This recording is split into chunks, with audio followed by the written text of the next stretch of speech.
Hello everyone. Do you know that Egusi Stew has lots of nutritional advantages? Some of which are good source of protein, has healthy fats, rich vitamins and minerals, aids digestion and is cholesterol free. Would you like to know how I batch create my Egusi Stew? Then this video is for you. The first thing I'm going to do is to blend my peppers. I'm making use of red bell pepper, jalapeno, cayenne pepper, some onions, and habanero. I roughly blended this pepper and I will be adding my locust beans, also known as iru. I'm making use of dried locust bean, so I soaked it in warm water and I will be adding it to my roughly blended pepper. If this is your first time on this channel, thank you so much for coming. This is Fagsey Kitchen. If you love this video, don't forget to give me thumbs up and please subscribe. If you're a returning subscriber, thank you for coming back. I appreciate you. Now that I've mixed my iru and my blended pepper, I will go ahead and marinate my prawn. I'm using spice mix for this. You can also use any spices of your choice. I'm just going to quickly marinate my prawn. Guys, don't forget to like my video, share with families and friends, and do well to drop lovely comments for me. So now I will be making use of my egusi. This is the blended melon, also known as blended egusi. In this video, I'm making use of about 6 cups of egusi. I've added my crayfish powder. I'm adding my onion powder also, and then I'll be mixing it together. If you're unable to get onion powder, I suggest that you blend some onion and add it to your egusi. This just takes the taste to the next level. You want to try this, please. The next thing I will be adding will be my stock water. I'm making use of my turkey stock water. I have a video on that on my channel, how you can create your own stock water. I'm just going to add it to my egusi. So now I will be adding my locust bean water to it, and then I will throw away the remaining parts because the bottom part normally has some dirt, which I don't want it to be inside my egusi. This is another game changer for your egusi. It just takes the taste to another level. And then I'm going to add some water. Just keep adding water and please make use of the consistency that you see in this video. I will just keep mixing everything together. These are one of the do's of making the best egusi stew. Don't forget, I added stock water, I added my locust bean water, and I also added crayfish powder and onion powder. So now I have my palm oil on fire. I will just add my diced onion in it and allow it to fry for a few minutes. After a while, I will be putting in my prawn and also allow it to fry for a few minutes.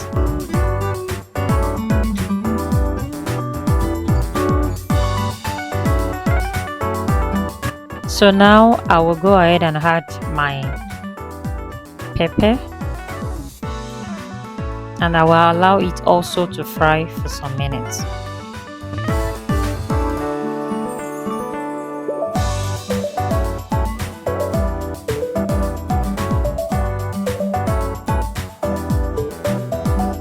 After allowing it to simmer for a few minutes, I'm going to go ahead and add my spices. I'm starting with my ginger powder.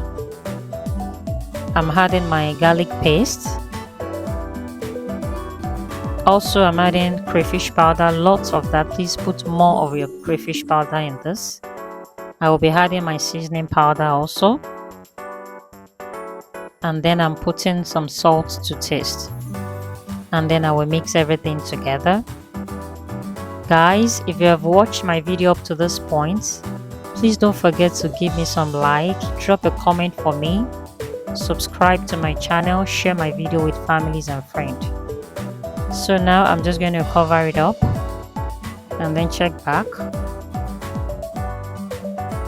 Don't forget to stir your stew from time to time so it doesn't get burnt.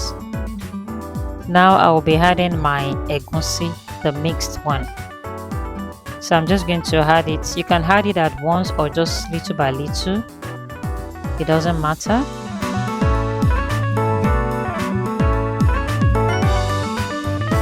And then I'm going to just put some water, and then I will make sure that I stir it. Please stir your egusi stew from time to time because you don't want it to get burnt.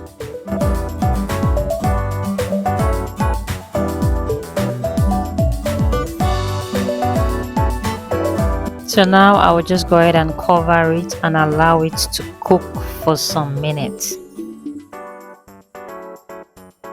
Yeah, now I'm checking back on my egusi stew, and as you can see, it's already cooking. We still have to leave it for some few minutes. So just make sure you keep stirring from time to time. Now I'm adding my dry panla fish. This has the mixture of the big panla and the smaller ones. I already parboiled all those fishes. Now I'm adding my smoked panla fish. It's already parboiled, so I would advise that you parboil them before adding it to your egusi stew so that it will be very tender when you're eating it.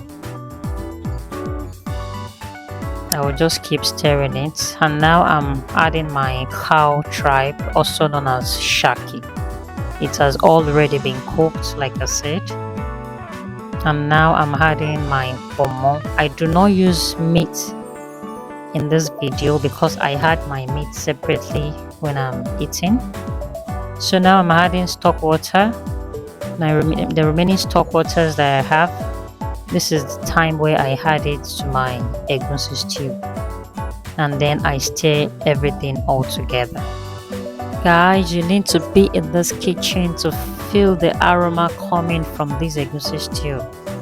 It is showing us that we have a very, very delicious and lovely dish.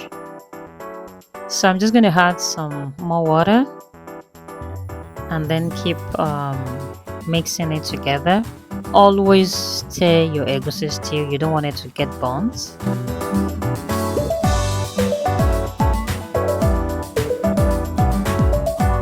I'm just going to quickly taste it.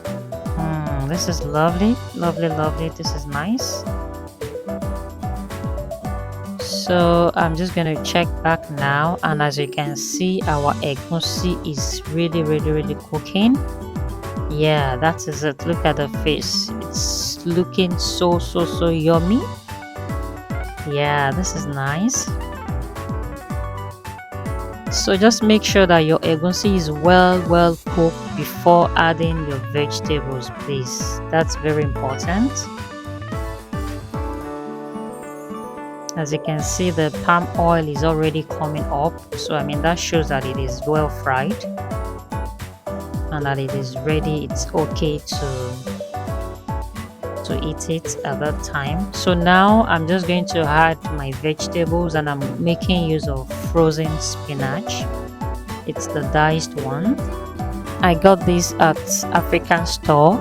I believe you should be able to get it at Walmart. So, but if you prefer the raw spinach, I think that will be a better option. You can just go ahead and get that. So I'm just going to mix everything together, and after that I will just allow it to cook for just a few minutes. Guys, if you were able to watch this video to this point, you are the real MVP. Thank you so much for watching to this point. I really appreciate you. Please don't forget to give me thumbs up. Do well to leave a comment for me. Share my video with families and friends. And if this is your first time, please do well to subscribe to my channel so that I can bring more videos your way. Now I'm just going to check back, and now you can see that the palm oil is all over the egusi stew. This shows you that it is well fried and it is well cooked. And this is how I batch create my egusi stew. My family loves it, my children loves it, and I just portion it and store it in my freezer. It takes like 2 months for us to finish this before I make another one.